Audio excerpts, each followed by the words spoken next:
No ar, Faixa Livre, rádio jornalismo de verdade, a informação de primeira qualidade, a interpretação e os comentários das notícias, entrevistas, o contraditório.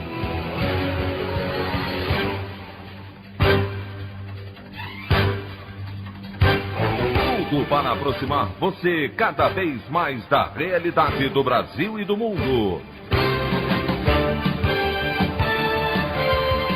Apresentação: Anderson Gomes. Corte Especial do Superior Tribunal de Justiça confirma a decisão do ministro Benedito Gonçalves e mantém o governador do Rio de Janeiro, Wilson Witzel, afastado por 180 dias do cargo. Procuradoria-Geral da República defende no Supremo Tribunal Federal que ex-assessor dos Bolsonaro, Fabrício Queiroz, volte à prisão. Polícia Federal pede prorrogação de inquérito sobre suposta interferência de Jair Bolsonaro no órgão.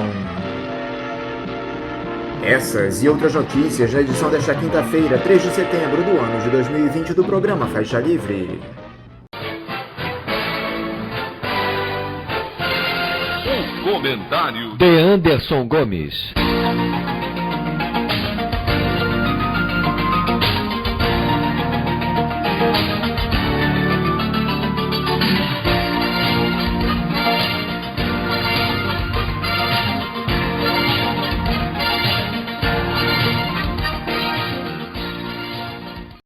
Bom dia, ouvintes. Como era esperado, ontem a Corte Especial do Superior Tribunal de Justiça decidiu por ratificar a decisão do ministro Benedito Gonçalves a respeito do afastamento do governador do Rio de Janeiro, Wilson Witzel, do cargo. Dos 15 magistrados a oferecerem seu parecer, apenas Napoleão Nunes foi contrário à saída do político da chefia do Executivo no Estado. Desta forma, Cláudio Castro segue em exercício no cargo por 180 dias, ou até que o Supremo Tribunal Federal se posicione a respeito do caso. O presidente da Corte, Dias Toffoli, estava aguardando a decisão do STJ e consultou também a Procuradoria-Geral da República para decidir se aceita ou não o pedido de recondução dos advogados do governador. Wilson Witzel se pronunciou pelas redes sociais, dizendo respeitar a decisão dos magistrados e desejando sorte ao governador em exercício. Contudo, ele voltou a afirmar que não cometeu crimes. Resta agora esperar uma definição do Supremo e também a tramitação do processo de impeachment que corre lá na Assembleia Legislativa do Rio. Mas, mudando um pouco de assunto, eu gostaria de abordar rapidamente essa série de ataques à liberdade de imprensa que temos visto nos últimos dias. Depois da denúncia daquela milícia liderada pelo prefeito do Rio, Marcelo Crivella, e também da decisão judicial que censurou o site GGN do jornalista Luiz Nassif, obrigado a tirar do ar matérias que denunciavam malfeitos do banco BTG Pactual, aquele mesmo fundado pelo Paulo Guedes, tivemos a notícia de um ataque de hackers ao portal da Associação Brasileira de Imprensa, a ABI. Eu farei a leitura de uma nota divulgada pela instituição a respeito desse ataque criminoso. A ABI vai acionar a Delegacia de Repressão aos Crimes de Informática da Polícia Civil contra ataque pesado de hackers ao site da Casa do Jornalista. O portal saiu do ar na segunda-feira, 31 de agosto, pela manhã, e voltou às atividades somente na noite desta terça-feira, 1º de setembro. O portal ficou inoperante por mais de 24 horas e, mesmo depois de restabelecido, mostrou-se instável. Os IPs dos invasores foram identificados e bloqueados. Os ataques tiveram origem em vários países, dentre eles Rússia, Holanda e Estados Unidos. Foram de tal monta que derrubaram o servidor. A recuperação do site da ABI envolveu trabalho árduo e complexo de transferência de informações e backup das pastas, único modo de voltar com os dados sem risco de vírus. Como se vê, o jogo está ficando cada vez mais bruto. Não podemos aceitar, muito menos naturalizar esse tipo de atentado contra os jornalistas do país. Essa classe de extrema importância para a nossa democracia, levando informação, denunciando crimes cometidos por agentes públicos e privados e oferecendo à população a possibilidade de formar opinião a respeito da realidade do Brasil e do mundo. O Faixa Livre presta aqui, como sempre fez, sua solidariedade a todos aqueles jornalistas que têm cerceado o direito de exercerem a sua profissão. A opinião do Faixa Livre. Bandeirantes, 1360. Estamos apresentando Faixa Livre. Voltamos a apresentar Faixa Livre. Estamos de volta, ouvintes, com o início da edição de hoje do programa Faixa Livre, que tem na sua produção a jornalista Celeste Sintra, auxiliada pela também jornalista Natália Moraes, tendo no comando do áudio o Francisco. Meu bom dia a todos. E meu bom dia também a você, que pode aqui participar nos enviando mensagens eletrônicas para o endereço ouvinte@programafaixalivre.com.br ou ainda registrando suas participações diretamente nas nossas redes sociais. No Facebook, nossa página é o Programa Faixa Livre. No Twitter e no Instagram, para deixar o seu recado, basta seguir os perfis @PGMFaixaLivre. Lembrando que as participações por telefone estão inviabilizadas, pois durante o período da pandemia do novo coronavírus, nosso programa está sendo gravado no dia anterior à sua veiculação. Pedimos desculpas aos nossos ouvintes que costumam interagir conosco desta forma, mas foi a maneira encontrada pela equipe do Faixa Livre para mantê-los informados sobre o que acontece no país e no mundo com essa nossa visão crítica, e ao mesmo tempo preservando a saúde dos profissionais que levam o programa ao ar. O Faixa Livre pode ser acompanhado também pelo nosso aplicativo para celulares com sistema operacional Android. O nome do aplicativo é Programa Faixa Livre. Os ouvintes também têm acesso à transmissão pelo nosso site, o www.programafaixalivre.com.br, ou pela página da Associação de Engenheiros da Petrobras, a AEPET, uma das nossas entidades patrocinadoras, no www.aepet.org.br. Para quem perdeu alguma das edições ou quer ouvir novamente o Faixa Livre, os áudios das entrevistas e editoriais estão disponíveis no nosso podcast, nos aplicativos Spotify, Deezer e Castbox. E dando início às nossas entrevistas, eu cumprimento o professor de Ciências Políticas do Instituto de Relações Internacionais e Defesa, o IRID, da Universidade Federal do Rio de Janeiro, a UFRJ, Carlos Eduardo Martins. Carlos Eduardo, bom dia. Muito bom dia, Anderson. Um prazer estar contigo e com os ouvintes do Faixa Livre. Carlos Eduardo, muito obrigado por novamente dialogar conosco aqui no Faixa Livre. Carlos Eduardo, nós conversamos muito com você aqui no programa a respeito da difícil situação que vive a política no nosso país. Todos os problemas que envolvem o presidente Jair Bolsonaro. Mas hoje eu gostaria de começar te explorando sobre o também complicado quadro da nossa economia. Essa semana nós tivemos importantes notícias a respeito do cenário das finanças do nosso país. A primeira delas foi aquele envio da proposta de lei orçamentária pelo governo federal para o Congresso, que teve, a meu ver, dois destaques negativos. Eu queria começar destacando essa ampliação dos recursos destinados ao Ministério da Defesa, que ganhou 16,16% a mais nas verbas discricionárias, aquelas que não são obrigatórias por lei, enquanto a pasta da educação perdeu recursos. Essa sanha do Bolsonaro em favorecer os militares no governo está passando dos limites, não é, Carlos Eduardo? Perfeito, Anderson.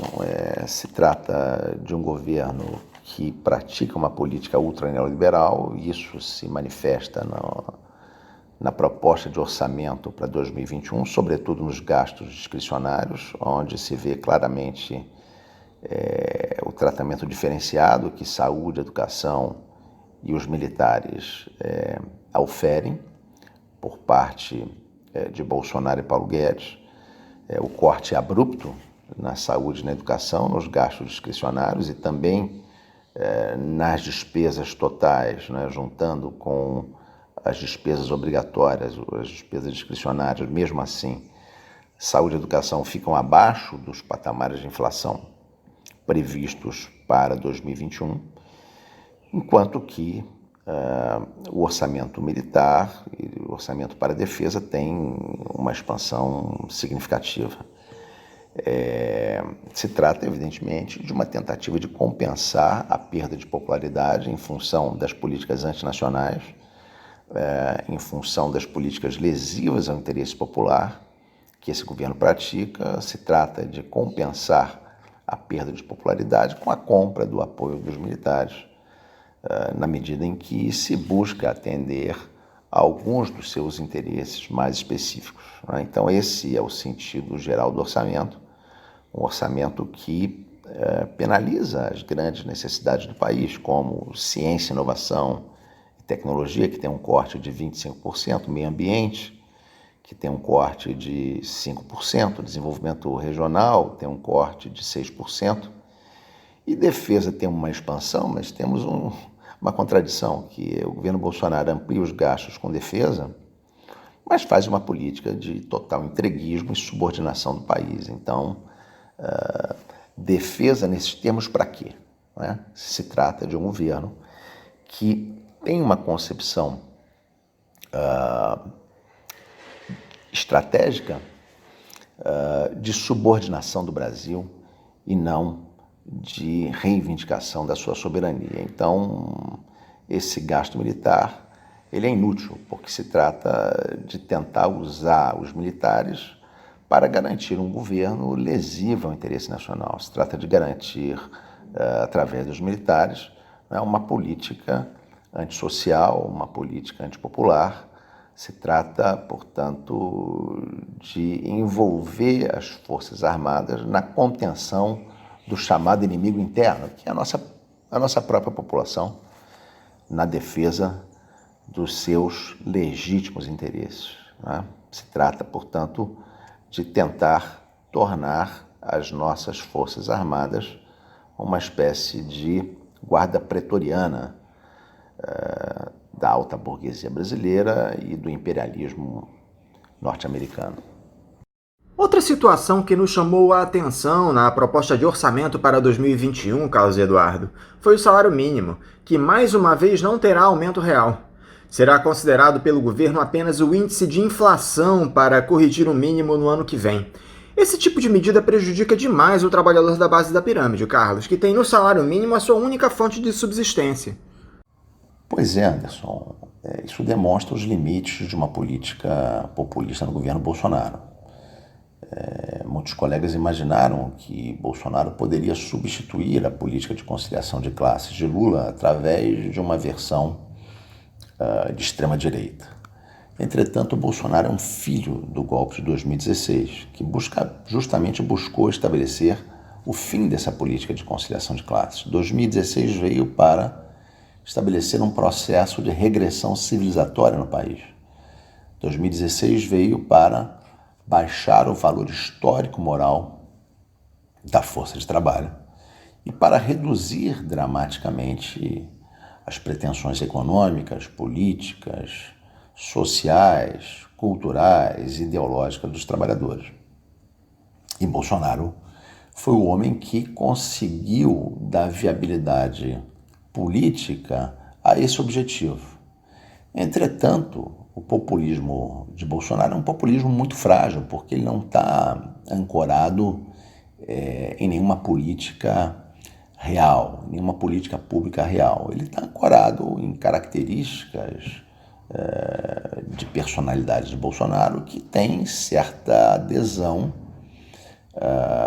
na cultura brasileira, na história do autoritarismo, na cultura brasileira. Então, ele não tem condição de entregar uma política social substantiva, e isso fica muito claro no orçamento de 2021, onde o salário mínimo é limitado em seu aumento pelos níveis de inflação e onde até agora não se conseguiu acomodar o Renda Brasil no orçamento, porque ele está limitado pelo teto de gastos estabelecido pela Emenda Constitucional 95. E Bolsonaro demonstra não ter força para enfrentar o grande capital. Não tem força porque ele não é capaz de estabelecer uma mobilização de massas para isso. E não tem força porque no parlamento lhe falta correlação de forças. Então, essa vertente populista do governo Bolsonaro, que poderia calçar mais profundamente o seu projeto neofascista, essa vertente populista ela está muito limitada na possibilidade de voo por essas circunstâncias, por essa conjuntura em que o governo Bolsonaro se insere. Agora, por outro lado, Carlos, o governo resolveu ampliar os recursos destinados para os programas assistencialistas, como o Bolsa Família, por exemplo, que passará a se chamar Renda Brasil. Deixa eu ver se eu entendi direito. A lógica do Palácio do Planalto é tirar do salário mínimo e entregar através de programas que têm cunho exclusivamente eleitoreiro, é isso? Pois é, Anderson, e mesmo assim está sendo difícil acomodar o Renda Brasil no orçamento. Você vê que na peça orçamentária enviada pelo governo ao Congresso, o Renda Brasil não foi incluído. Não foi incluído. Então há uma enorme tentativa de se buscar uma engenharia para viabilizar uma rubrica para o Renda Brasil, né? E nisso se discute o seu valor e as fontes que o subsidiarão. Dificilmente, né, esse governo poderá fornecer outra base para o Renda Brasil que não seja oriunda de recursos que seriam destinados aos trabalhadores através de outras fontes. Então, esse é o problema do governo Bolsonaro, né? Um governo brutalmente limitado por uma política antissocial, antipopular, anti-classe trabalhadora, mas que diante das pressões eleitorais desesperadamente tenta buscar alguma base real para manter seu nível de popularidade, porque só esses aspectos vinculados à mobilização de identidades culturais autoritárias, né, da sociedade brasileira, só isso não permite a esse governo ir muito longe. Esses elementos logo tendem a se desgastar. E o drama do governo Bolsonaro é esse. O governo Bolsonaro conseguiu uma certa elevação da popularidade em função do auxílio emergencial, que ele resistiu muito a dar. Auxílio emergencial que, como sabemos, foi emendado e ampliado pelo Congresso, porque seria 3 vezes menor, né, se fosse aquele proposto pela equipe econômica do governo Bolsonaro. Então, o governo Bolsonaro conseguiu elevar um pouco a sua popularidade aí nos últimos meses, mas esse auxílio emergencial tem dias contados e o governo não consegue viabilizá-lo através do Renda Brasil dentro da geometria econômica da política implementada por Paulo Guedes. Já na última terça-feira, Carlos, foi anunciado o resultado do Produto Interno Bruto no segundo trimestre do ano, que acabou confirmando algo que nós já esperávamos, a entrada do Brasil em mais um período de recessão. Só que, apesar de a pandemia ter afundado de vez a nossa economia, a Covid-19 não é a única culpada por esse cenário, não é, Carlos Eduardo? As escolhas da política econômica do governo federal têm muita responsabilidade por esse resultado trágico. Pois é, Anderson. O governo Bolsonaro já vinha tendo um desempenho bastante medíocre na economia. Em 2019, o crescimento foi de 1,1%, praticamente igual à expansão demográfica da sociedade brasileira, o que nos dá aí um crescimento do PIB per capita muito próximo a zero, um crescimento inferior, não é, à média do governo Temer.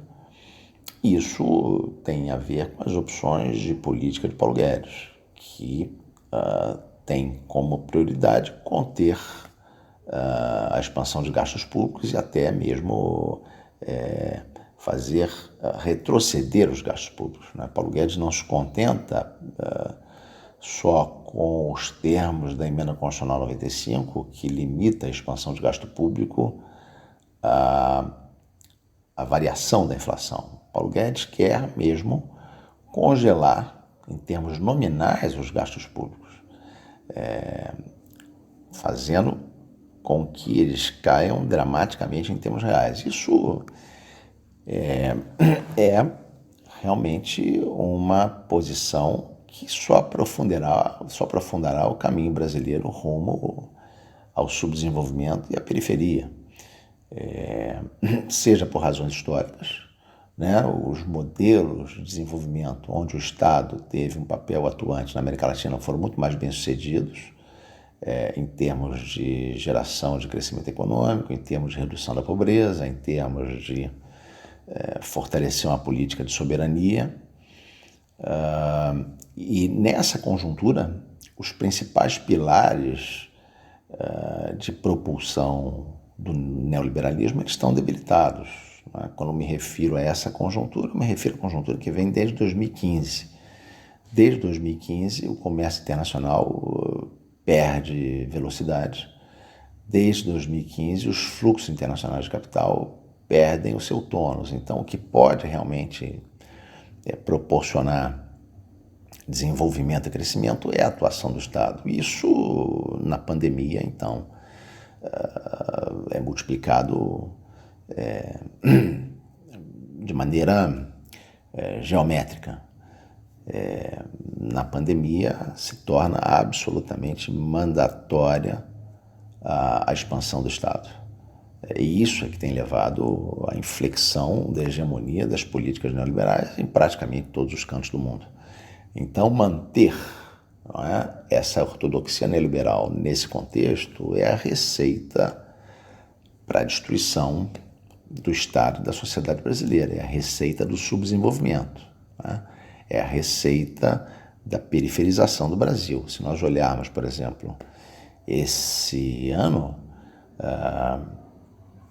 a queda da indústria é absolutamente brutal, a queda do setor de serviços é absolutamente brutal. O que teve melhor desempenho foi o agronegócio, né?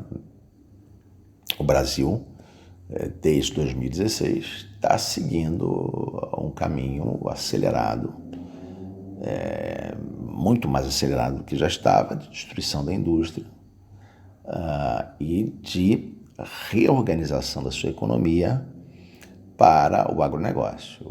O grande problema é que agora nem o agronegócio tem condição de oferecer muitas perspectivas de crescimento, porque estamos numa conjuntura possivelmente duradoura de retração do comércio internacional, ou de perda de força do comércio internacional como propulsor da economia mundial. Estamos numa conjuntura onde o protecionismo e o mercado interno ganham novamente grande força na reorganização dos projetos econômicos nacionais e na reorganização da própria economia mundial. Então, o que nós temos no Brasil é essa contradição, né? A manutenção de uma política ou o estabelecimento de uma política ultra neoliberal como nós nunca tivemos, num contexto onde todo mundo está girando para o protecionismo e para o mercado interno. Então, manter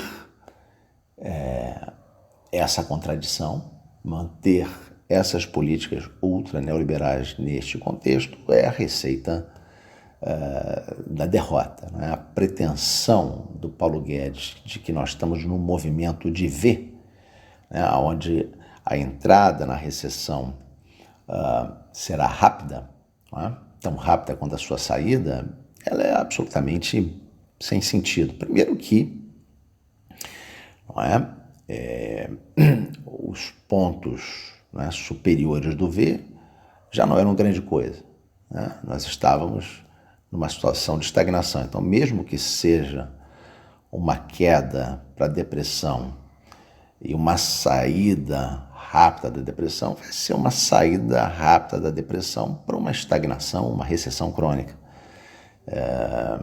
E não creio, né, que será esse movimento rápido. Creio que nós temos muita dificuldade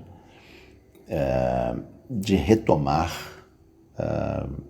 as perdas de renda e as perdas econômicas que estão sendo impostas por essa conjuntura econômica associada à Covid. Dá para se fazer uma projeção do cenário que teremos no Brasil no ano que vem, Carlos Eduardo? Com um orçamento restrito como esse, os efeitos da pandemia ainda muito presentes no nosso país?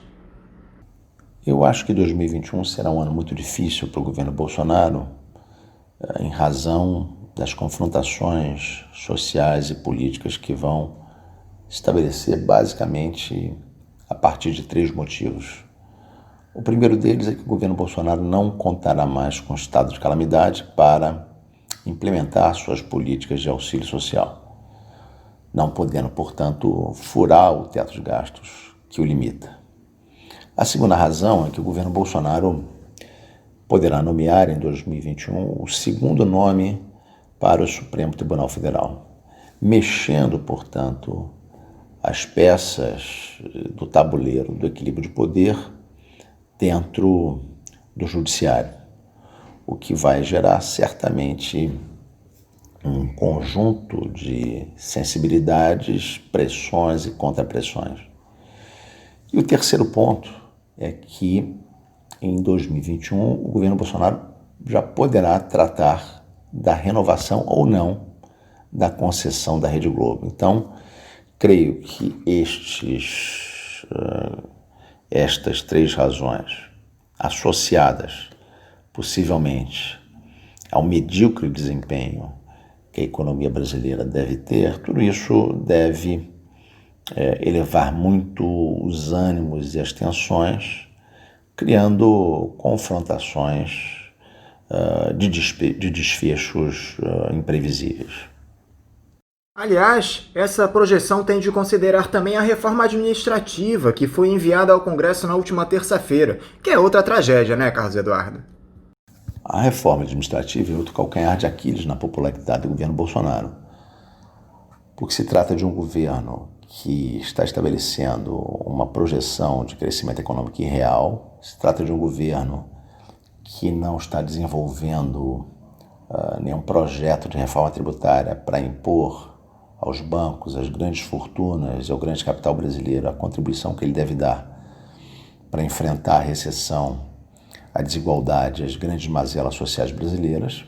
E se trata de um governo que tem a pretensão de sustentar a sua popularidade através de programas de renda mínima que não têm previsão tributária efetiva. Então, a única forma do governo Bolsonaro sustentar suas políticas de renda mínima e a única forma dele enfrentar o fracasso do seu planejamento orçamentário é através da reforma administrativa, onde o governo Bolsonaro pretende implementar gatilhos de corte de salários e de jornada, né?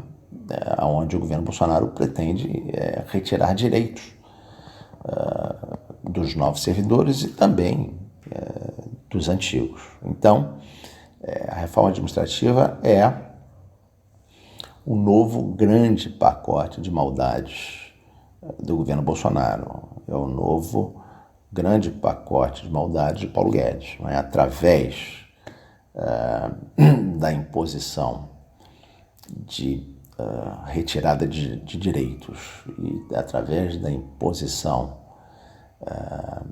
de cortes salariais aos servidores públicos que Paulo Guedes pretende resolver os problemas de debilidade eleitoral de Bolsonaro e os problemas de fracasso na sua capacidade de planejar o orçamento efetivo do Estado brasileiro para 2021. Mudando de assunto, e essa saída do procurador Deltan Dallagnol do comando da Força Tarefa da Operação Lava Jato lá em Curitiba, Carlos? Te surpreendeu essa notícia? Você acha que esse movimento pode representar a pá de cal nessa suspeitíssima Lava Jato? O grande objetivo da Lava Jato foi o de reduzir os custos de realização de políticas públicas para o grande capital no Brasil. E ela pretendeu fazer isso através de um conjunto de metas. A primeira delas é destruir o protagonismo da centro-esquerda e das esquerdas no país. E para isso se tratava de destruir os governos petistas. Os governos petistas faziam políticas que não eram apenas políticas para o grande capital, mas políticas também que atendiam a outros setores sociais e que os empoderavam na sociedade brasileira. Com isso, o custo eleitoral se tornava cada vez mais alto, porque era cada vez mais necessário se investir em candidaturas de centro-direita e direita para enfrentar o desempenho eleitoral dos petistas e das esquerdas. Então, destruir, né, os governos de centro-esquerda petistas significava rebaixar o custo das eleições. Uma segunda meta era destruir o controle da velha oligarquia tradicional de centro-direita, dos partidos que representavam a classe dominante brasileira. Para isso, junto a essa política de desmoralização e destruição, outras metas se estabeleceram, como as metas de financiar uma nova geração, a entrada de uma nova geração na política brasileira, através de grupos como Renova, como o Brasil 200. Várias lideranças jovens foram destacadas como novas protagonistas da política brasileira, surgindo em grande número, a custo muito mais baixo e com muito menos controle da política partidária, com muito menos controle dos espaços de poder no partido político e, portanto, sendo muito mais manejáveis pelo grande capital que as financiou. O resultado de tudo isso foi que, entretanto, se estabeleceu uma grande anarquia na sociedade brasileira. Vimos que a Lava Jato se foi bem sucedida em destruir a centro-esquerda petista, ela foi muito menos bem sucedida em destruir as oligarquias políticas de direita e centro-direita. Essas oligarquias se fecharam entre elas e mantiveram seus direitos políticos, ainda que tivessem sido efetivamente desgastadas na sua base de apoio popular, o que permitiu realmente essa renovação e circulação das elites de poder. Bolsonaro é uma expressão disso, é uma expressão de um velho político que era periférico, completamente marginal, mas que consegue se colocar em posição de destaque em função da destruição das barreiras de entrada na política, em função do papel cumprido pela Lava Jato, em função do papel de financiamento de novas lideranças que certos institutos e certas organizações empresariais passaram a desempenhar. Então, a Lava Jato tem esse grande objetivo. A saída do Dallagnol mostra que a Lava Jato perdeu força, não é? Perdeu força em função, não é, de que no governo Bolsonaro se estabeleceram muito menos brechas para a atuação desse tipo de iniciativa. Nos governos petistas houve uma grande ingenuidade que foi a de tentar permitir que o corporativismo dos procuradores pudessem implementar iniciativas republicanas. Então, em função disso, o governo Lula, ao invés de escolher o Procurador-Geral da República, o governo Lula aceitou uma indicação de cima para baixo, que o governo Bolsonaro imediatamente bloqueou. Então, se perdeu o espaço dentro das estruturas de Estado para que esse tipo de iniciativa prosperasse. E, de outro lado, a adesão de parte da oligarquia política à Lava Jato, que se estabeleceu durante o período de derrubada dos governos petistas, essa adesão terminou. Né? Terminou com a queda do governo petista, terminou com o confronto que houve entre os procuradores da Lava Jato e as velhas oligarquias, sobretudo no governo Temer, quando se tentou derrubar o governo Temer e o Congresso não permitiu, e terminou com as políticas de prevenção do governo Bolsonaro para que esse tipo de iniciativa continuasse a prosperar no seu governo. Enquanto isso, aqui no Rio de Janeiro, Carlos Eduardo, nossos representantes públicos estão em maus lençóis. Primeiro, o governador Wilson Witzel, afastado por uma decisão monocrática de um juiz do Superior Tribunal de Justiça, mas enrolado em um escândalo de corrupção que nós já conhecemos bem aqui no estado. Parece que a situação do ex-juiz é irreversível, Carlos Eduardo. O afastamento de Witzel está ligado a duas questões. Uma delas é a tentativa de se montar um esquema de crime organizado no estado do Rio de Janeiro para a recepção de recursos ilícitos, produto do desvio de verbas da saúde para mãos privadas através de expedientes como a utilização de escritórios de advocacia num procedimento muito semelhante ao utilizado por Sérgio Cabral. Sérgio Cabral manejava o escritório de advocacia de sua mulher como um espaço de lavagem de dinheiro oriundo do desvio de recursos públicos. E Witzel estaria fazendo a mesma coisa. Esse é um ponto do problema. O segundo ponto é que, por trás do afastamento de Witzel, há a iniciativa do governo Bolsonaro de tentar paralisar as investigações e denúncias contra o esquema de corrupção implementado por Flávio Bolsonaro durante a sua passagem pela Assembleia Legislativa do Rio de Janeiro. Trata-se de impedir que Witzel nomeie o sucessor de Eduardo Gunsen, que é o chefe da Procuradoria-Geral de Justiça do Rio de Janeiro, para dar continuidade a essas denúncias e investigações. Esse afastamento foi decidido por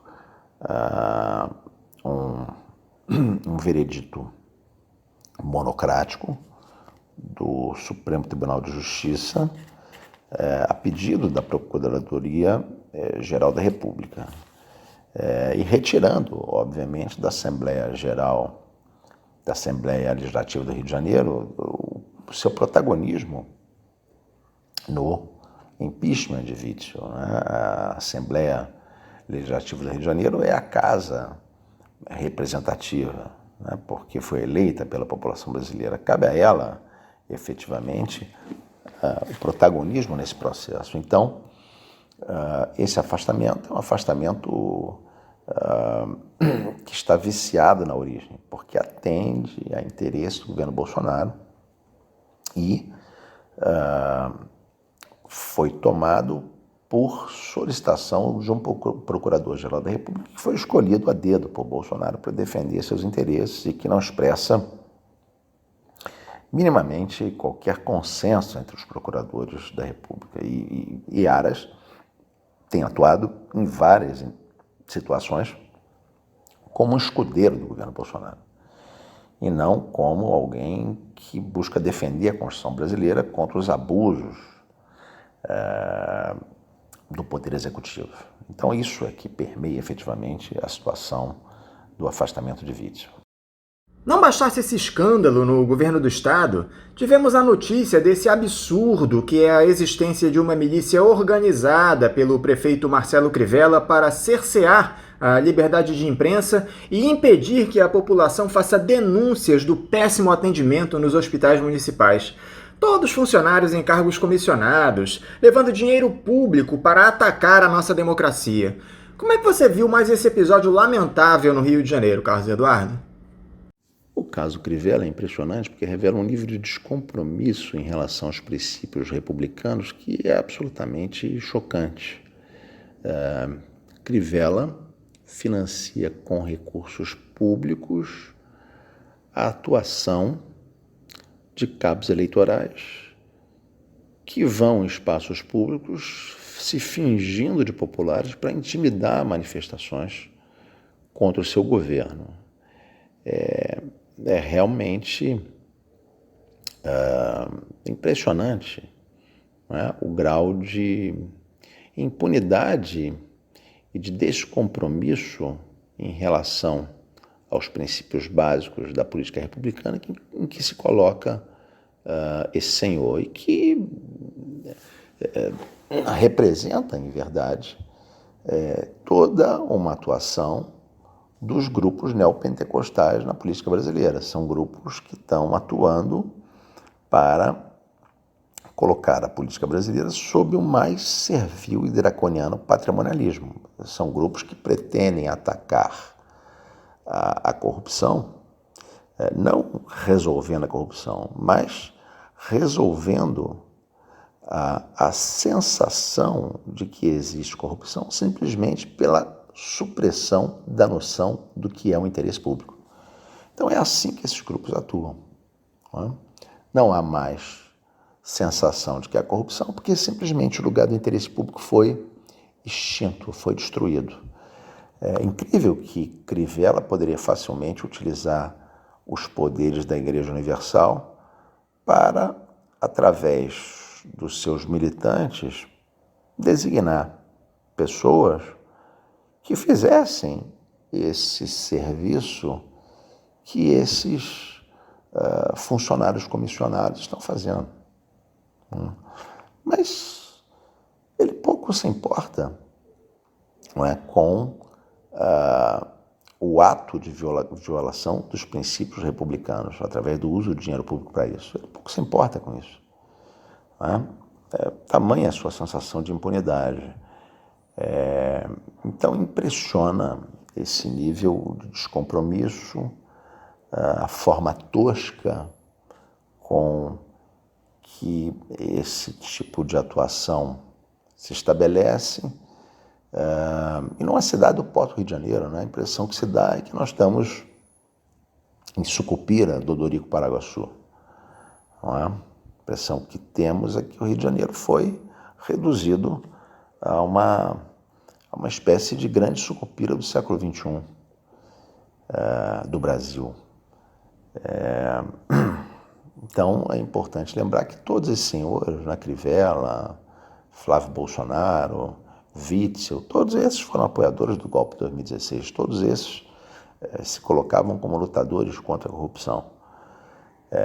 E se revelam os mais viscerais vampiros do interesse público, se revelam os mais viscerais violadores do interesse republicano e estabelecedores de esquemas de crime organizado.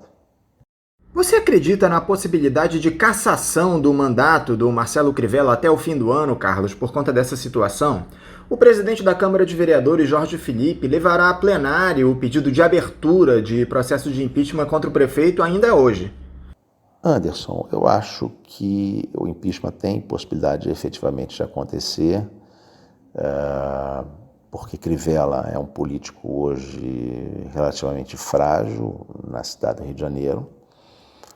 Crivella já está no final do seu mandato. Crivella é um homem que dificilmente conseguirá se reeleger. Há uma taxa de rejeição enorme ao seu nome. É um prefeito com uma gestão muito desgastada. Então hoje é muito mais fácil fazer o impeachment de Crivella do que quando ele geriu a cidade na primeira parte do seu mandato. Então, acho que o impeachment do Crivella, ele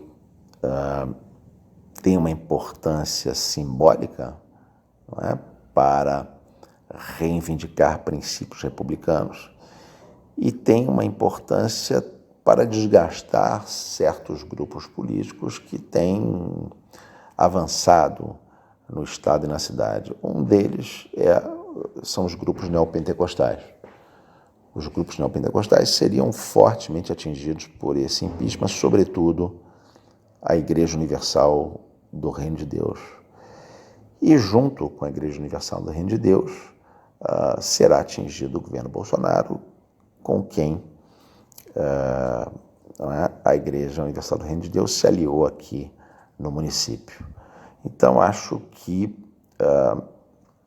atingir esses dois grupos é de importância estratégica para se tentar abrir novas brechas para a política no município.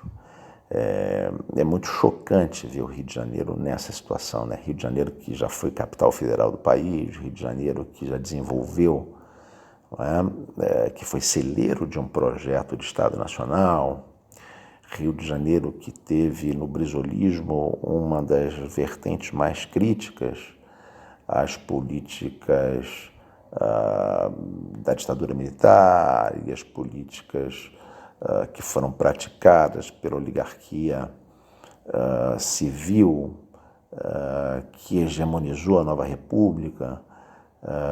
Então é muito chocante ver o Estado e a cidade do Rio de Janeiro com esse nível de degradação da política e do espírito republicano. Acho que o impeachment de Crivella, mesmo que evidentemente seja muito insuficiente para transformar alguma coisa, mas é um marco importante de uma posição de rechaço a esse nível de desconfiguração dos princípios republicanos da cidade. Carlos Eduardo Martins, muito obrigado por mais essa entrevista para nós aqui no Faixa Livre. Eu te desejo um ótimo dia de trabalho e um forte abraço. Prezado Anderson, um forte abraço. Foi mais uma vez um grande prazer estar aqui no Faixa Livre. Agradeço a Celeste, que está aí na produção, mais uma vez um convite. E agradeço aos nossos ouvintes tão assíduos deste grande programa de importância central para a discussão livre, sem pudores, dos grandes temas da política brasileira. Um forte abraço a todos. Conversamos aqui com o professor de Ciências Políticas do Instituto de Relações Internacionais e Defesa da UFRJ, Carlos Eduardo Martins. Vamos agora a um rápido intervalo. Voltaremos daqui a pouco. Voltamos a apresentar Faixa Livre.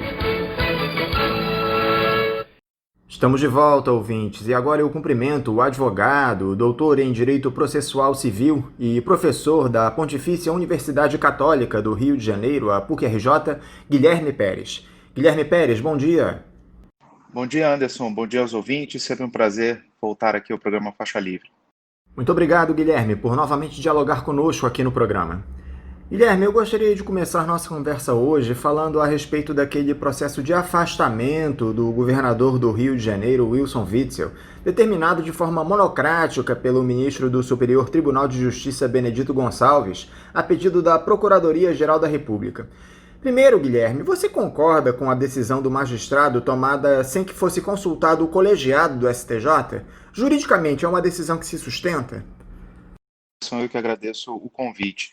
Bem, aqui há duas questões diversas, né? A questão da competência, dos poderes do relator para conceder uma medida como essa ou o próprio mérito da decisão, né? O mérito da decisão é mais difícil a gente falar, porque o processo é sigiloso, muito embora sempre sejam recorrentes vazamentos, mas a gente não conhece aí todas as provas, todas as os documentos, os elementos aí que o Ministério Público apresentou nesse caso. Do ponto de vista formal, se o ministro Benedito poderia tomar essa decisão de forma monocrática, sim, ele pode, né? O relator, em qualquer caso, num colegiado, num tribunal, ele tem poderes para determinar medidas de urgência, como foi o caso. É evidente que depois o colegiado competente pode eventualmente rever se o próprio ministro, se o próprio julgador submeter a esse colegiado ou, no caso de um recurso, né, de uma das partes. Mas, do ponto de vista formal, sim, o ministro Benedito poderia ter proferido essa decisão independente do colegiado. O que acontece às vezes, né, no STJ, no Supremo, é muito comum, mesmo com todo o poder que os ministros, por exemplo, do Supremo têm, e só basta lembrar que eles são os únicos magistrados que não estão submetidos, por exemplo, à jurisdição do Conselho Nacional de Justiça, e ainda assim, às vezes em questões muito polêmicas, muito delicadas, envolvendo política, tomam o cuidado de submeter ao colegiado primeiro. Mas como se tratava ali de uma medida de urgência, alegadamente para parar uma situação de prática de delitos, assim como não foi aberto contraditório, assim como não foi divulgada a existência desse procedimento, também não foi submetido ao colegiado, que naturalmente, mesmo um processo sigiloso, ao ser submetido ao colegiado, acaba ganhando uma possibilidade de ser publicizado muito maior. Agora, o órgão especial do STJ votou ontem o parecer monocrático do Benedito Gonçalves. Você achou a decisão do colegiado justa, equilibrada? Exatamente. Ainda na data de ontem, né, a Corte Especial do STJ acabou apreciando a matéria. O próprio relator tomou o cuidado de submeter ao colegiado a sua decisão e essa questão foi debatida, inclusive, né, perpassou ali o próprio julgamento a questão da competência do relator para ter concedido a medida de forma cautelar, e houve ali ampla posição favorável a esses poderes do relator. Os ministros compreendem que esse é, de fato, uma prerrogativa do relator de um processo no próprio STJ, e foram suscitadas também algumas questões de ordem, né? A própria publicidade do julgamento, como a gente falou antes, o processo tramitava em sigilo, então havia ali uma preocupação da defesa, como é que o processo seria sigiloso e a sessão de julgamento da Corte Especial seria pública, né?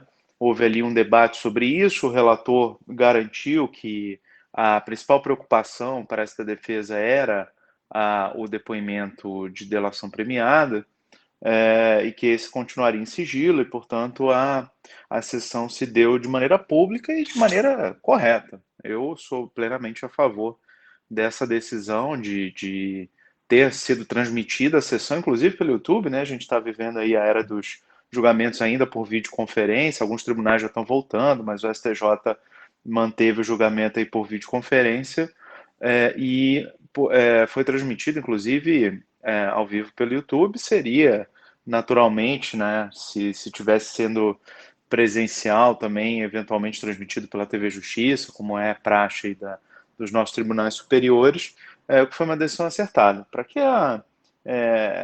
que a sociedade tenha contato, apesar de se manterem aí alguns documentos, alguns atos do processo como sigilosos, mas claro que é de interesse público conhecer esse julgamento sobre o afastamento de um governador de um estado da federação tão importante como o Rio de Janeiro, né?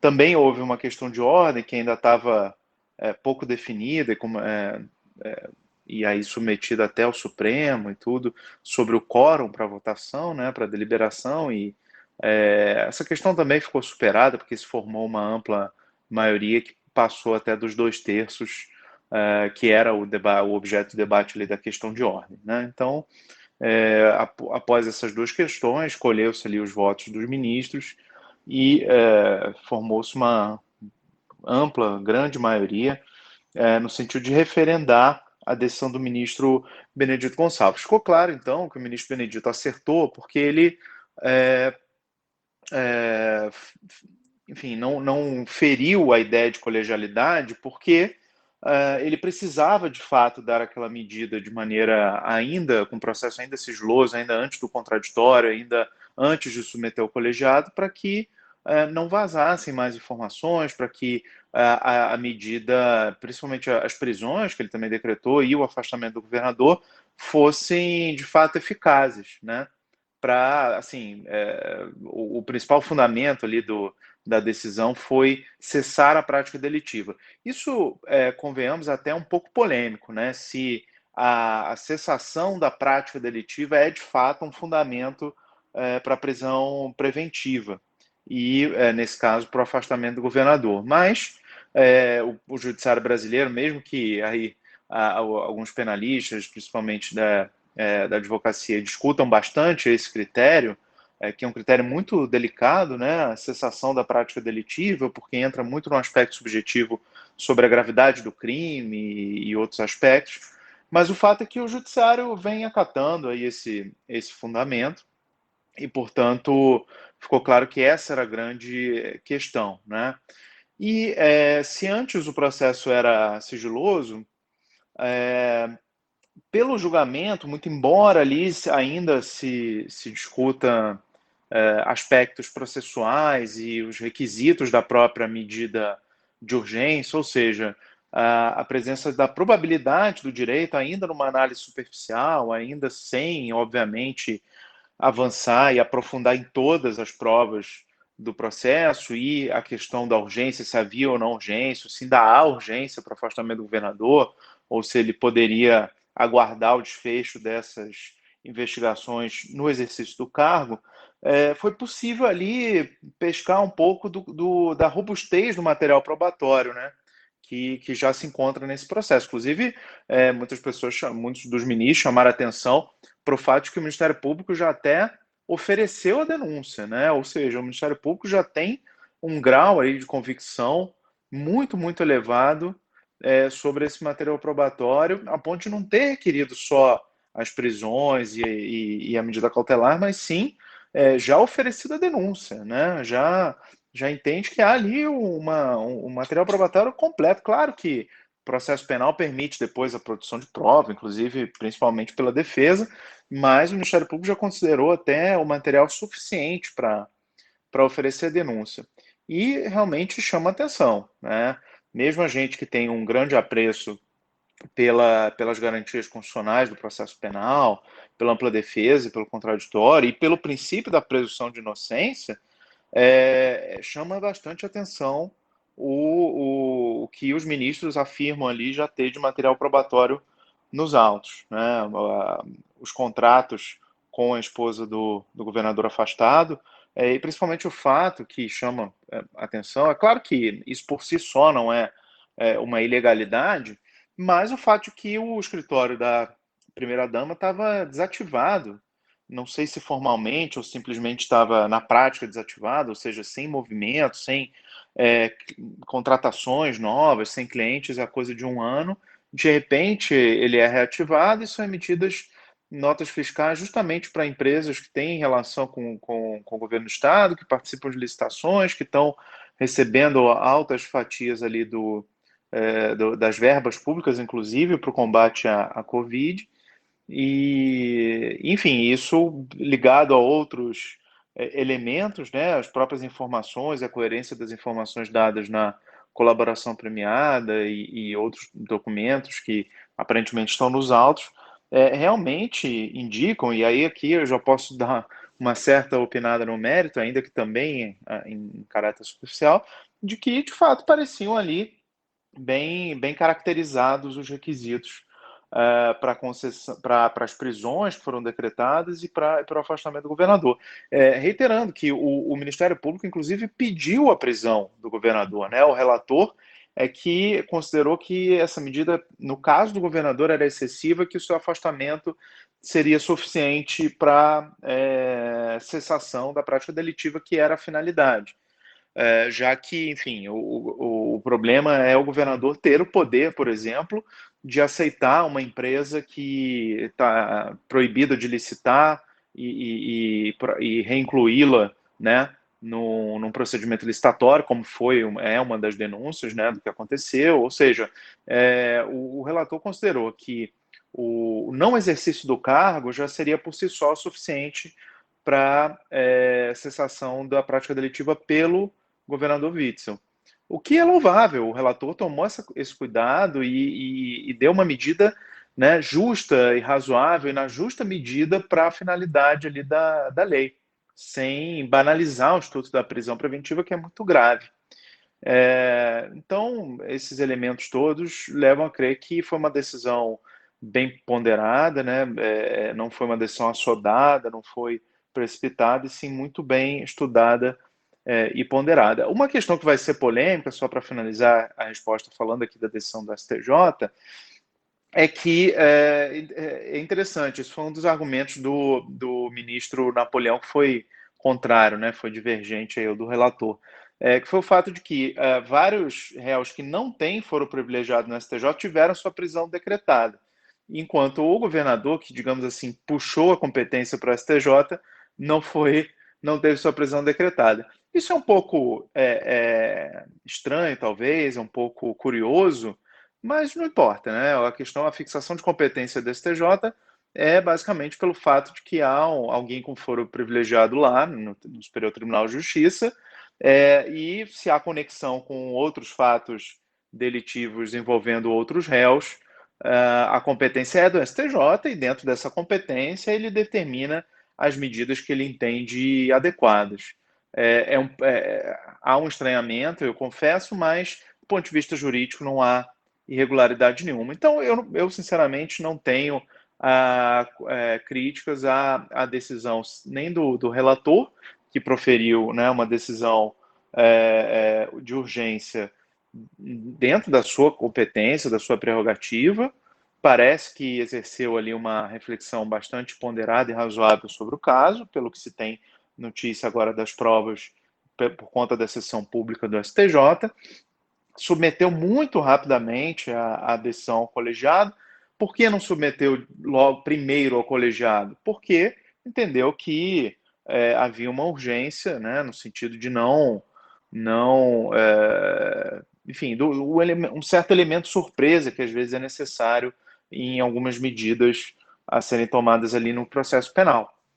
E o colegiado, portanto, referendou essa decisão, considerou que o relator podia sim proferi-la e que, enfim, que ela estava correta, inclusive no mérito. Então, não tenho críticas severas à decisão nesse aspecto, me parece correta. O governador acabou impetrando um recurso no Supremo Tribunal Federal, Guilherme, questionando esse afastamento. Só que a situação no STF é tão ou mais indefinida que no STJ.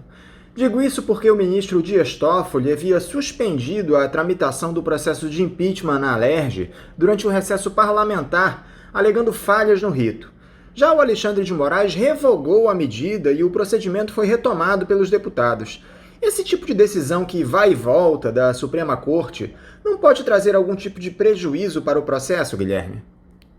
Pois é, Anderson, é bom até a gente tentar esclarecer para os nossos ouvintes, porque esse emaranhado processual, eu sei, é muito complexo e confuso, né? Como uma questão que ainda está sendo debatida no STJ, pode já ir para o Supremo, então vamos separar as duas coisas aqui. Primeiro, a questão do impeachment, houve lá um recurso para o STF para interromper o procedimento do impeachment, e houve uma decisão do ministro Toffoli, que é o presidente da Corte, naquela ocasião porque a Corte estava em recesso, né? O STF tem recesso no mês de julho e, portanto, é o presidente quem decide sobre qualquer questão urgente que chegue ao Supremo nesse período. E depois o processo é distribuído a um relator, que é um dos outros ministros, que pode ou não manter aquela medida de urgência que foi concedida ou negada pelo presidente. Ou foi negada, ele pode conceder, né, porque ele é o juiz natural do caso, ele é o relator, então ele pode rever essa decisão. Outra coisa é o que foi feito agora, já com essa decisão de afastamento do ministro Benedito, né, do STJ, que é uma suspensão de liminar. E o Supremo, obviamente, não vai, nesse momento, principalmente, rever o mérito da decisão, saber se há a prática de crimes ou não, se a decisão foi correta ou não, e sim atuar em questões constitucionais, né? Então, o que se discute ali é se há uma necessidade de autorização prévia da Assembleia Legislativa, qual seria o quórum para que se decida pelo afastamento, e a tendência do Supremo, bom, primeiro, diante da decisão do órgão especial, acaba sendo desnecessária parcialmente essa decisão do Supremo, né? Porque se discutia ali, um dos fundamentos era a questão de ter que se submeter ao colegiado e qual seria o quórum. Mas mesmo a questão da autorização prévia da Assembleia Legislativa, o próprio Supremo tem jurisprudência recente, tem um julgado recente que firmou o seu posicionamento no sentido de que não é necessária a autorização da Assembleia Legislativa. E aqui, lembrando que nós estamos falando de uma medida cautelar, uma medida de urgência, que é autorizada expressamente pelo Código de Processo Penal. Ele autoriza, uma das hipóteses de medidas cautelares é precisamente o afastamento de alguém de um cargo público, cautelarmente. Então aqui a gente não está falando do afastamento decorrente do recebimento da denúncia, e sim de uma medida ainda de urgência. Então, reparem, eu estou falando aqui sobre os aspectos processuais, as competências de cada tribunal, né? Não estou propriamente falando do mérito, que é outra discussão, né? Se a decisão foi correta ou não. Isso depende muito da análise de provas. Se tudo que o Ministério Público está dizendo for verdade, aquilo que o próprio ministro Benedito aceitou como sendo fortes indícios da prática de crimes, se for verdadeiro, a decisão é correta. Se não for, não é. Então, isso depende aí de que venham a público de forma ampla essas provas que foram produzidas para que a gente possa fazer nossa análise pessoal. Como é que você observa esse processo de judicialização da política, Guilherme? Nós já tínhamos um processo de impeachment contra o Witzel ocorrendo lá na Assembleia Legislativa, ainda que à época da decisão do Benedito Gonçalves ele estivesse suspenso. O que me parece é que o Witzel hoje é vítima de algo que ele defendeu com unhas e dentes no passado, a participação do judiciário nos processos políticos do nosso país. É verdade, Anderson. Não dá para negar que tem um certo aspecto aí daquela frase do feitiço virar contra o feiticeiro, de certa forma, né? De fato, preocupa a judicialização da política e também a politização da justiça.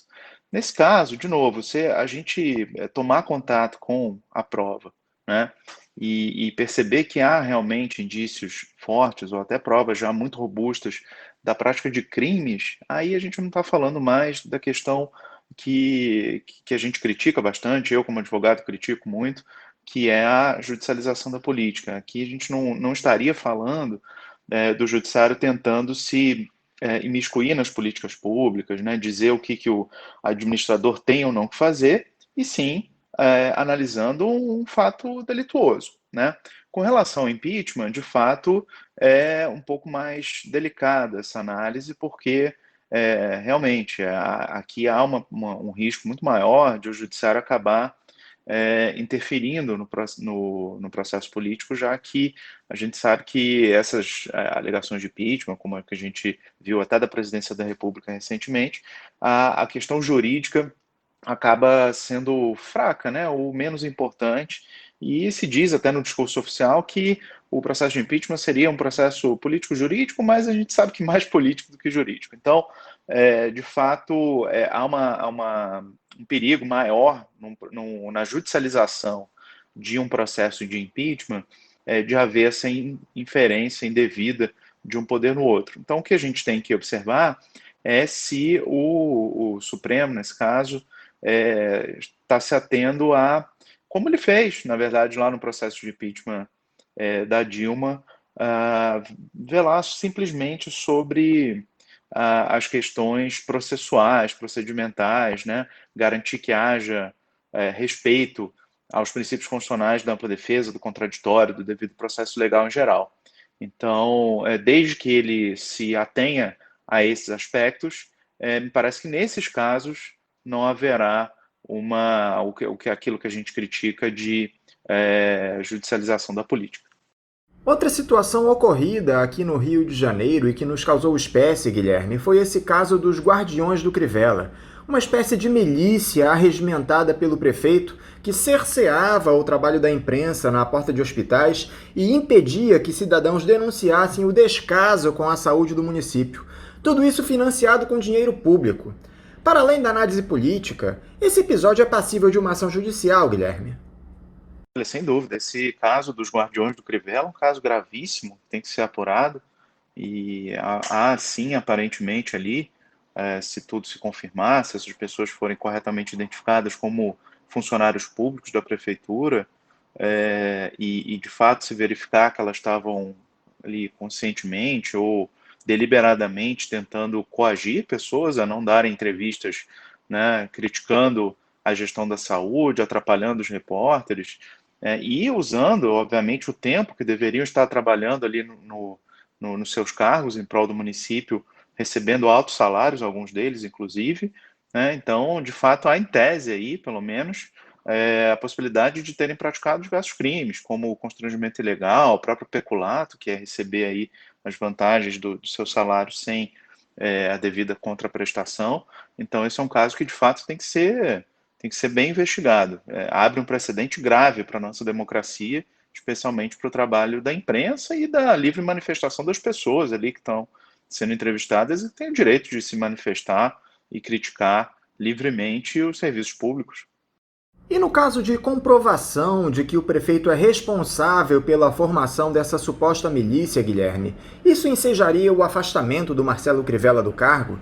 Aliás, haveria tempo hábil para essa análise? O mandato do Crivella termina no fim do ano. Com certeza, Anderson. Se for verificada, se for comprovada a participação do prefeito, e se ele for um organizador desse esquema, ou mesmo se ele se omitir, né, sabendo desse esquema, agora que foi tornado público, e não tomar medidas para afastar ou punir esses servidores, ele está sujeito, sim, a um crime de responsabilidade, né, e pode ser afastado, inclusive, cautelarmente, né? Então, sim, me parece que há tempo, em tese, pelo menos, há tempo para o seu afastamento antes do fim do mandato. Evidentemente, não haverá tempo para a conclusão desse processo de apuração do crime de responsabilidade, mas o afastamento cautelar, sim, há tempo hábil. Já a Operação Lava Jato lá de Curitiba, Guilherme, sofreu um novo e talvez derradeiro abalo essa semana, com o anúncio da saída do procurador Deltan Dallagnol do comando da Força Tarefa Anticorrupção. Ele alegou motivos pessoais para tomar a decisão, mas fato é que ele já estava muito desgastado. Há 2 processos administrativos no Conselho Nacional do Ministério Público contra o Dallagnol, ainda que estejam paralisados momentaneamente. Como você analisa essa saída do procurador, Guilherme? Você acredita que esse possa ser o fim da controversa Força-Tarefa lá de Curitiba? Bem, Anderson, eu não sei se a saída do Dallagnol será o fim da Força-Tarefa da Lava Jato formalmente, porque a própria existência uma força-tarefa é algo normal no cotidiano ali de uma investigação, mas não uma que dure tanto tempo e que tenha ganhado áreas de institucionalidade, né?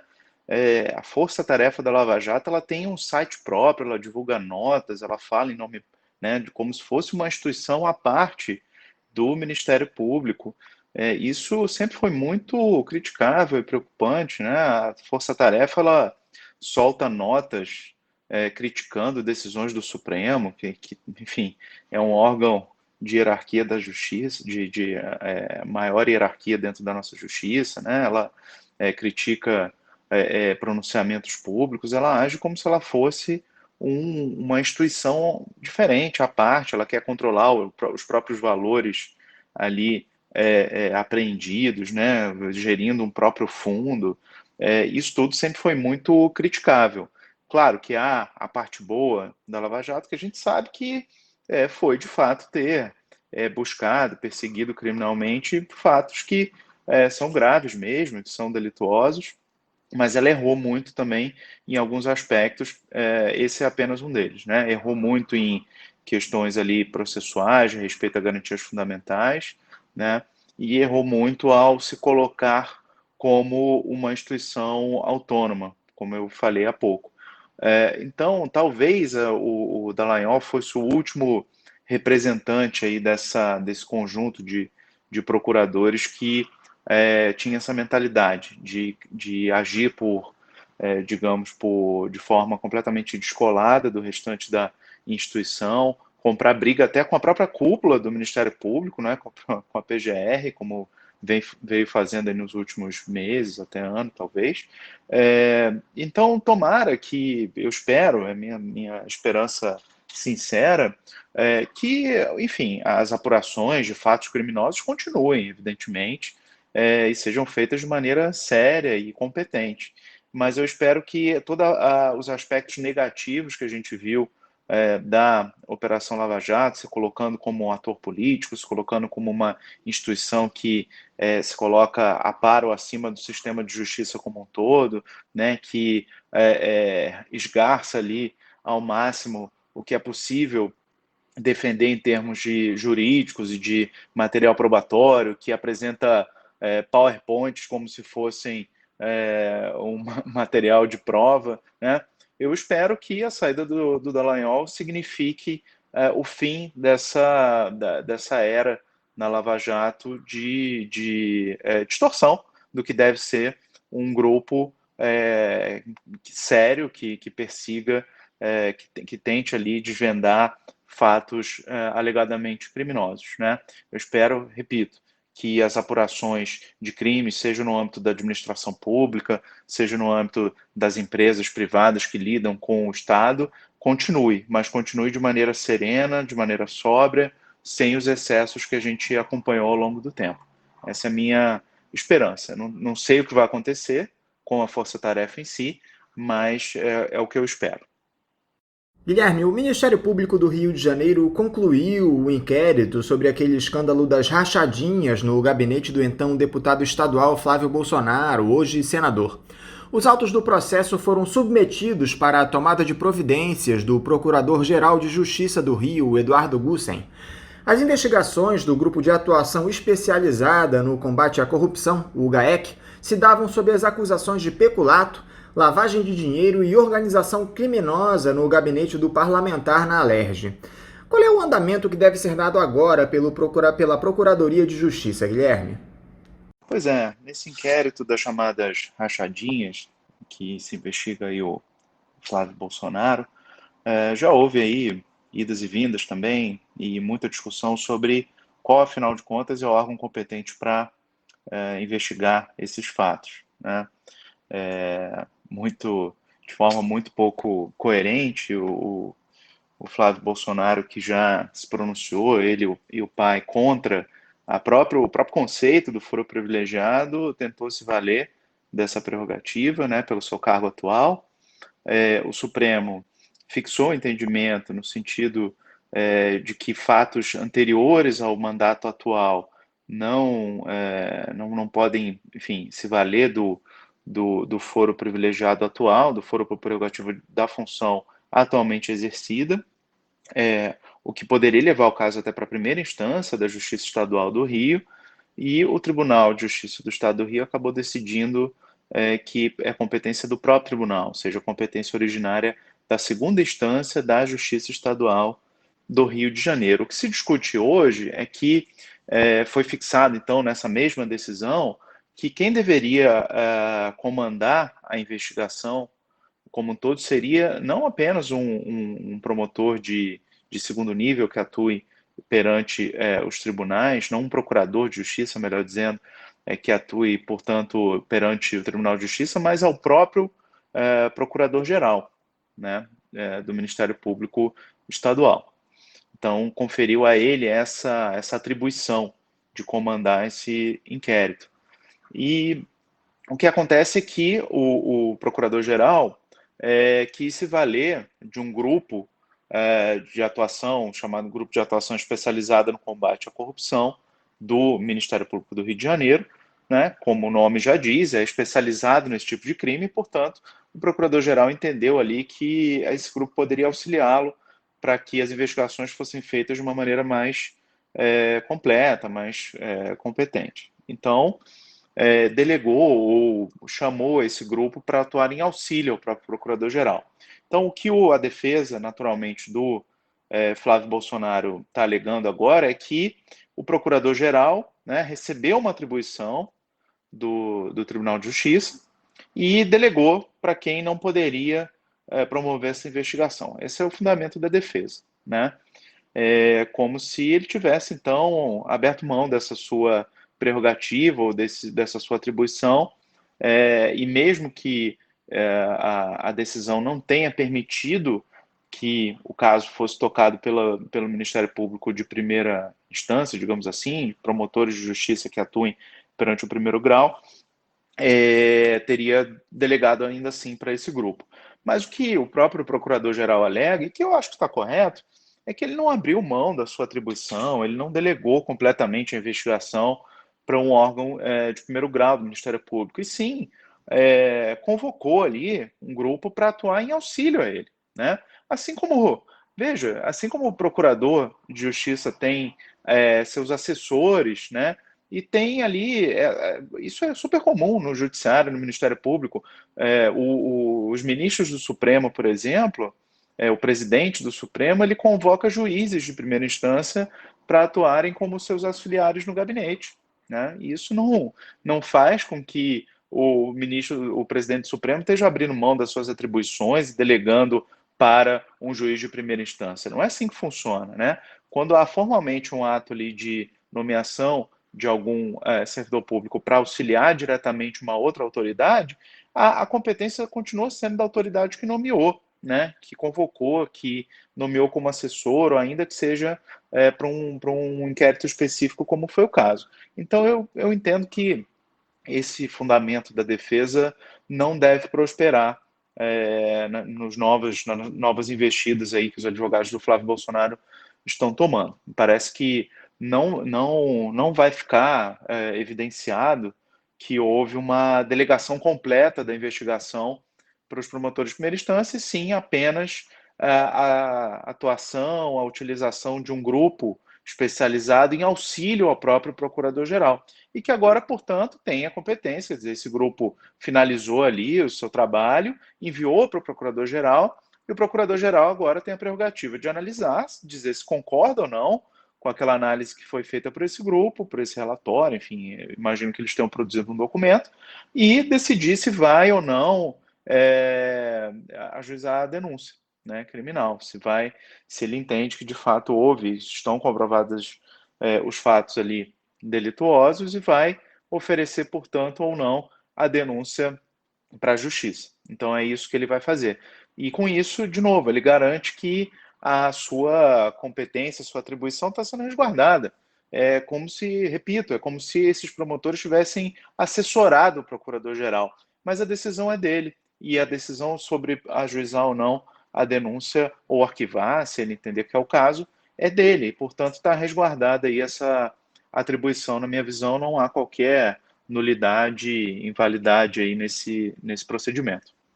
Uma situação importante é que esse afastamento do Wilson Witzel pode afetar diretamente o caso do Flávio Bolsonaro, já que o governador terá de escolher um novo nome para a Procuradoria-Geral do Estado em dezembro. Você crê em uma ação deliberada do Cláudio Castro para favorecer o filho do presidente da República, Guilherme, escolhendo um procurador do agrado da família Bolsonaro? Olha, Anderson, tomara que não. Tomara que o governador interino use critérios de competência, de preparação, de capacidade de liderança para nomear o procurador-geral. É isso que a gente tem que torcer e esperar. Infelizmente, está na hora até da gente discutir mais a fundo essa sistemática de nomeação dos procuradores gerais em geral, né? Porque a gente vê, existe uma certa tradição de se nomear aquele membro, né, do Ministério Público que é indicado pela própria corporação, mas a gente viu recentemente o próprio presidente Bolsonaro ignorando essa tradição e usando a prerrogativa que de fato a lei confere, que é de nomear quem ele quiser, né, dentro da lista ali enviada para o Ministério Público, e não necessariamente o mais votado. Está na hora da gente discutir, se não é o caso, de se mudar esse sistema, né, que permite, de fato, esse direcionamento da preferência do ocupante ali do cargo máximo do Executivo, e nomear aquele que ele acha que vai ser mais favorável aos seus interesses. E aqui eu falo para ambos os lados, né? Tomara que ele não nomeie nem alguém que vá cumprir uma missão, seja para que lado for, seja para aliviar, seja para perseguir algum investigado ali pelo Ministério Público, né? Aqui a gente tem que sempre tomar muito cuidado para não defender de forma ocasional que aquelas pessoas que a gente não goste na política sejam perseguidas, porque a gente sabe muito bem que essa coisa, falamos sobre isso inclusive nessa entrevista de hoje, que muitas vezes o feitiço vira contra o feiticeiro, o palco da Chico dá em Francisco, todas essas expressões populares que mostram que é muito perigoso a gente defender determinadas formas de agir contra aqueles que são nossos desafetos, que a gente não admire na política, por exemplo, porque depois se abrem precedentes do próprio tratamento das questões jurídicas, judiciais, que depois vão afetar todo mundo, a população em geral, também os outros políticos com que a gente tem mais afinidade.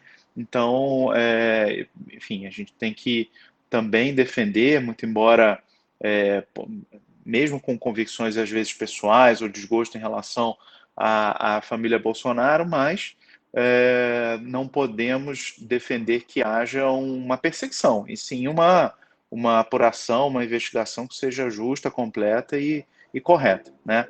Repito, tanto para aqueles que a gente entende que são inocentes, quanto para os nossos desafetos.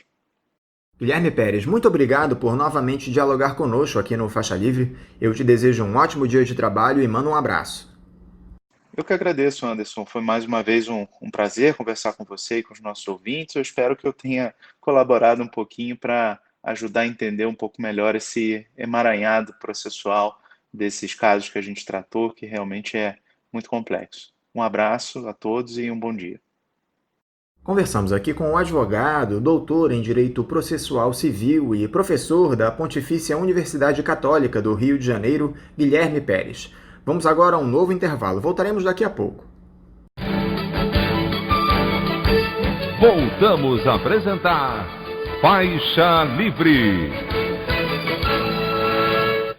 Já voltamos, ouvintes, e agora eu saúdo o presidente do Sindicato dos Trabalhadores nas Indústrias de Purificação e Distribuição de Água e Serviços de Esgoto de Niterói e Região, o Sindiágua RJ, Ari Girota. Ari Girota, bom dia. Bom dia, Anderson, bom dia, ouvintes da Rádio Bandeirantes e do programa Faixa Livre. É uma satisfação estar com vocês aqui para mais essa entrevista. Ari Girota, muito obrigado por novamente conversar conosco aqui no Faixa Livre. Ari, aquele acordo de recuperação fiscal do Estado do Rio de Janeiro vence agora no próximo sábado, dia 5, e as negociações pela renovação dele seguem entre o governador em exercício, Cláudio Castro, e o governo federal. Para começar, Ari, você acredita na renovação desse regime? Ele traz mais vantagens ou desvantagens ao nosso Estado? Eu não tenho dúvidas que o regime de recuperação fiscal será renovado, até porque o próprio Tribunal de Contas da União fez uma recomendação oficial no sentido de que o RRF ele não é uma ação político-partidária, ele é uma ação de socorro a um ente federado, no caso o Estado do Rio de Janeiro, que passa por sérias dificuldades financeiras, que, diga-se de passagem, que são oriundas da má gestão da máquina pública, que foi capitaneada desde o governo Garotinho, passando por Cabral e Pezão, chegando agora a Witzel, que se confirma aí como uma continuidade, como mais do mesmo. Então nós entendemos que o regime será prorrogado, porque caso contrário, perde a União, que não terá como receber os seus créditos devidos pelo Rio de Janeiro, e perderá principalmente o povo do Rio de Janeiro, que será condenado a um sacrifício inimaginável. Uma das contrapartidas que esse regime instituiu, Ari, foi a venda das ações da Companhia Estadual de Águas e Esgoto. Só que parece que a privatização da SEDAI, além de ser um crime para o nosso Estado, sofre alguma resistência por parte dos deputados. Nesse cenário de renovação do regime de recuperação fiscal, Ari, é possível que possamos poupar a SEDAI desse processo de entrega? eu não tenho dúvidas que essa possibilidade possa se concretizar, né? Estamos lutando muito para isso. E é preciso reafirmar aqui que essa exigência por parte da União de que o Estado, para ser socorrido no regime de recuperação fiscal, tivesse que privatizar suas empresas, e em particular a SEDAI aqui no Rio de Janeiro, ela foi feita sob medida. Temos que lembrar e recuperar a memória das pessoas que isso foi feito no curso do golpe que retirou a presidente Dilma do poder e colocou lá aquela camarilha liderada por Michel Temer e que permaneceu lá até a transição do atual governo e que dá continuidade. É uma pauta econômica de esvaziamento do Estado brasileiro e de privatização de todas as nossas empresas públicas que geram riqueza para o país, de entrega desse patrimônio imensurável ao capital internacional. E, nesse sentido, eles costuraram, né, a necessidade da entrega da SEDAI. Mas nós estamos vendo aí, com o passar do tempo, que, primeiro, essa é uma necessidade, do ponto de vista econômico, muito ruim para o Estado e, do ponto de vista social, péssima para o povo do Rio de Janeiro, e está provado aí com a adesão de mais da metade da Alerj nessa luta em defesa da SEDAI pública e estatal, de que não há a necessidade dessa entrega e, portanto, a resistência se fortaleceu e nós estamos aí continuando na defesa desse patrimônio do povo do Rio de Janeiro. E como é que anda a situação atual lá na SEDAI, Ari, depois de um primeiro semestre complicado por conta daqueles problemas com a Geosmina? A situação na SEDAI, né, depois, como você mesmo falou, do episódio da Geosmina, uma ação desastrosa do ex-presidente da SEDAI, que é o senhor Hélio Cabral, inclusive, ele só foi tirado da presidência da SEDAI e segue aí na Câmara Metropolitana, no Conselho Deliberativo da Câmara Metropolitana, representando exatamente aqueles que desejam a privatização da SEDAI, que é o setor privado.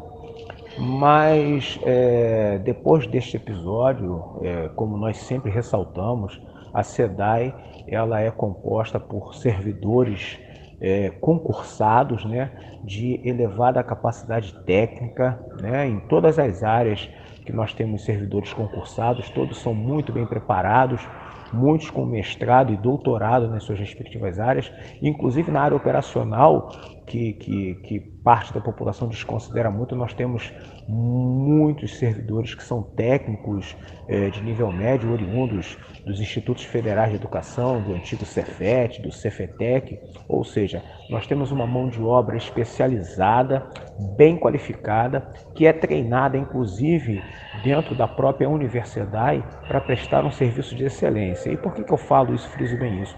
Porque, a despeito de toda a sabotagem, de toda a tentativa de desmonte que nós sofremos, né, e passamos a sofrer intensamente após a mudança de governo, com a chegada do senhor Hélio Cabral à presidência da SEDAI, com tudo que nós passamos em 2019, nós e o primeiro semestre de 2020, os trabalhadores da SEDAI conseguiram demonstrar para o povo do Rio de Janeiro que, se deixarem a nossa competência, a nossa dedicação agir de maneira livre, técnica e com serenidade, nós conseguimos atender o povo do Rio de Janeiro. Eu quero frisar muito bem isso, porque o povo do Rio de Janeiro segue aí em plena pandemia, né, dessa calamidade de saúde pública aí, com mais de 120 mil mortos Brasil afora. Nós conseguimos entregar água de qualidade para a população, estamos demonstrando a nossa capacidade técnica operacional e sustentando aí a empresa e levando dignidade para as pessoas. É com esse pensamento que nós seguimos aí nessa luta. Nessas denúncias que tivemos contra o governador Wilson Witzel, Ari, foi citado o nome de Pedro Mário Nardelli Filho, dono de uma empresa contratada, segundo os procuradores do Ministério Público Federal, de maneira suspeita para resolver justamente o problema da geosmina na água da SEDAI. O envolvimento desse empresário te surpreende, Ari? Olha, Anderson e demais ouvintes, é preciso frisar aqui que com a chegada do governador, hoje afastado ao poder, o senhor Wilson Witzel, vieram para o Estado, retornaram de uma maneira muito intensa todo aquele grupo de pessoas que agiam com Eduardo Cunha na época do então governo Antony Garotinho, Eduardo Cunha, Edson Torres, Pastor Everaldo, que foram implicados em toda essa operação e intensificaram uma maneira de agir sobre o Estado e, em particular, sobre a coisa pública, tentando dar uma aparência de legalidade para ações que estão sendo provadas aí, pelo menos é o que tem sido noticiado, que não resultam, no mínimo, no melhor interesse público, Então, realmente as investigações têm que se aprofundar, E isso também é mais um motivo para se parar qualquer processo de tentativa de concessão da SEDAI,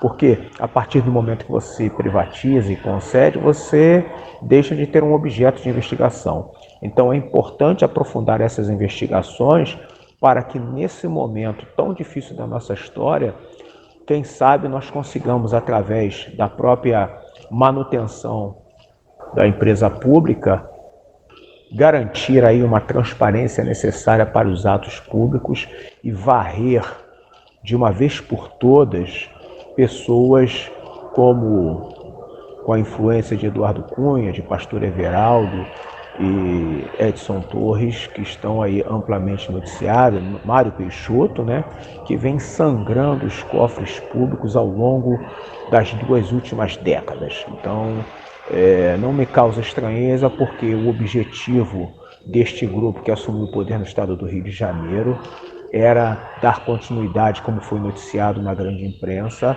a tudo aquilo que Sérgio Cabral vinha promovendo no desvio do dinheiro público e contra o interesse social e coletivo. Essa denúncia pode, de alguma forma, afetar a reputação da Companhia Estadual de Águas e Esgoto, Ari?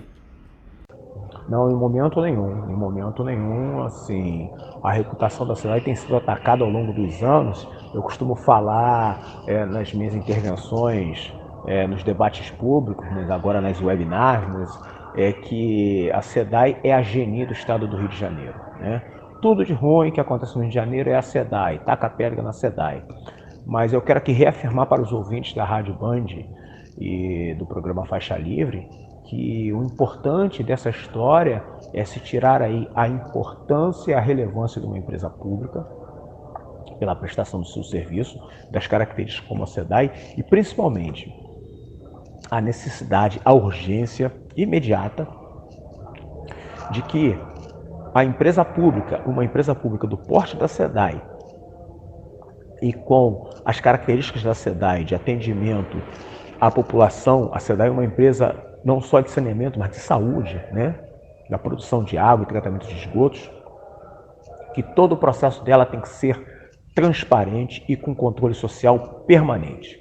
Então, a lição que devemos tirar desse processo é que, para que não ocorram as ingerências políticas que retornaram com esse governo que chegou ao poder em 2018, para que elas deixem de acontecer em todas as esferas do Estado, e particularmente na SEDAI, que nós tenhamos, primeiro, concurso público imediato para servidores efetivos e não temporários, que indica aí um processo de tentativa, talvez, de manipulação e de não garantia de direitos por parte dos servidores, que serão temporários, estarão sujeitos aí à boa vontade ou não de quem estiver no poder. Segundo, a transparência total e irrestrita dos atos públicos. Somos uma empresa pública e devemos satisfação ao nosso público.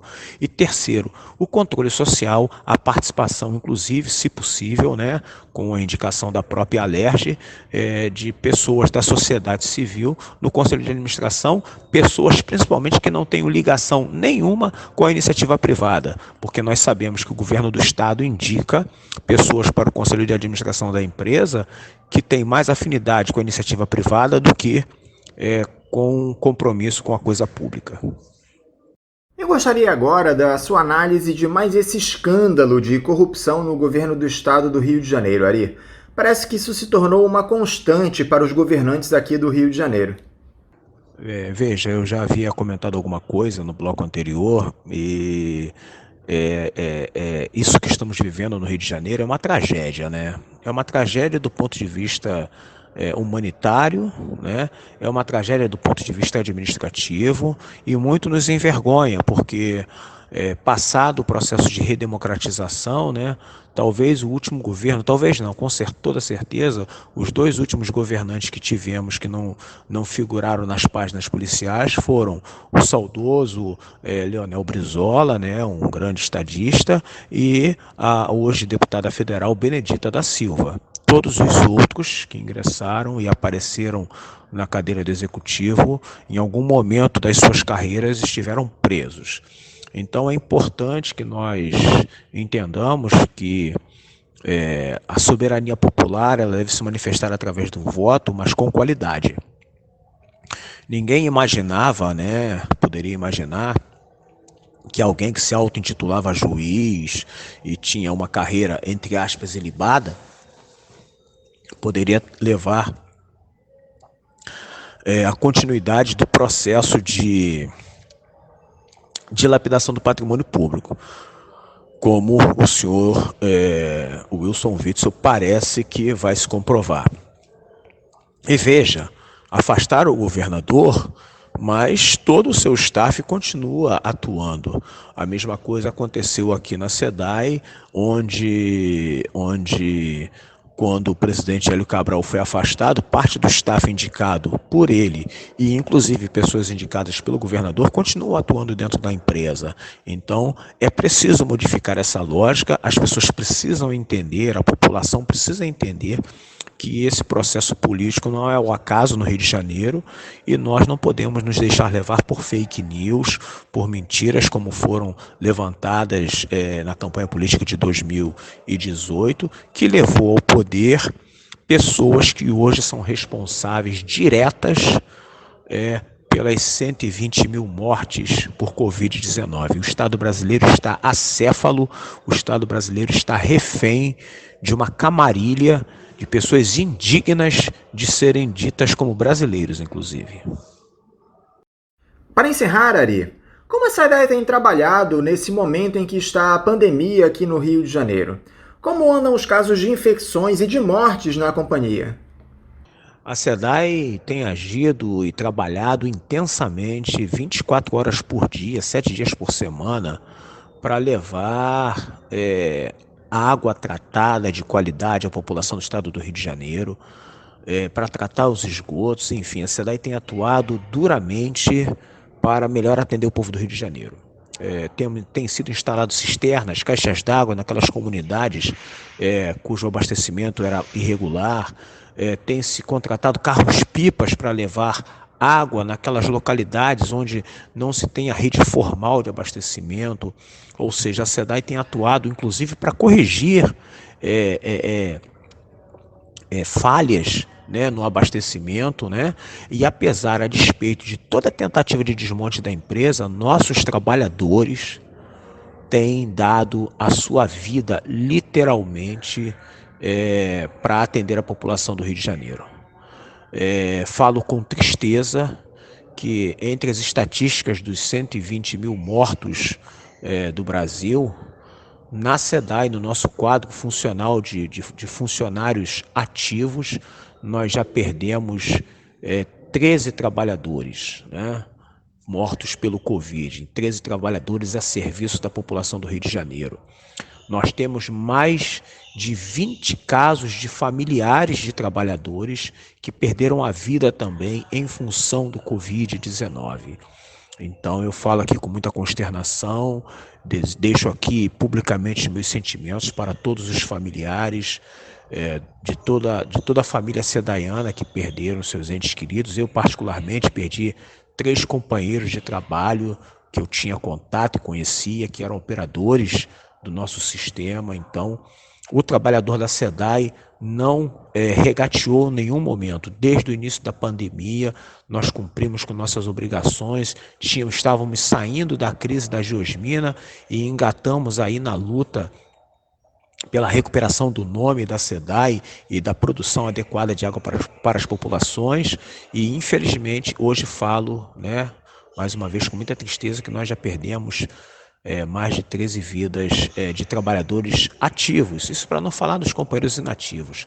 Portanto, é importante que a população tenha em mente esses dados, para que entenda que, apesar de todos os esforços, inclusive por pessoas ligadas ao governo, de tentar atacar a SEDAI, de manchar a imagem da empresa, de parte da imprensa corroborar com essa narrativa, porque tem interesse na privatização da SEDAI e, consequentemente, da água, nós seguimos aí atendendo a população do estado do Rio de Janeiro. E quero dizer mais, esse governo que não tem legitimidade nenhuma para tocar esse processo aí de tentativa de concessão da empresa, ele é tão irresponsável que ele já tentou no começo do ano, ainda no período de janeiro, fevereiro,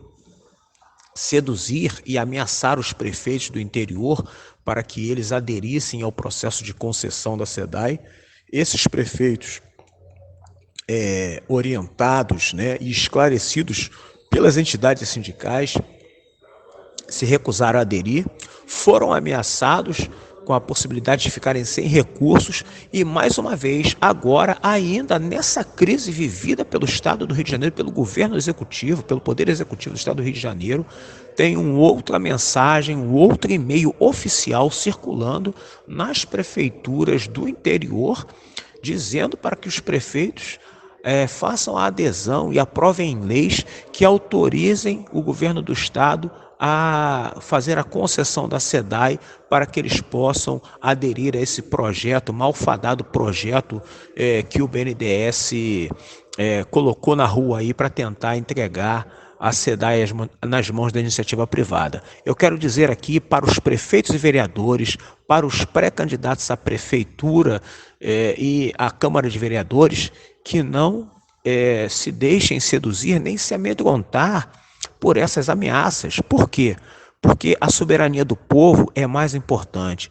Os senhores e senhoras que são pré-candidatos hoje serão eleitos pelo povo, e eu tenho certeza que o povo não quer a privatização da água, não quer a privatização da SEDAI. E você no interior, que diferentemente aqui da capital tem um contato mais próximo com o seu eleitorado, se entrarem nesse barco furado, nesse navio que está naufragando aí do governo Wilson Witzel, vão entrar para a história como aquelas pessoas que foram eleitas pelo povo para defender o povo, mas privatizaram a vida da população, porque privatizar a água é privatizar o acesso à água, é privatizar a vida.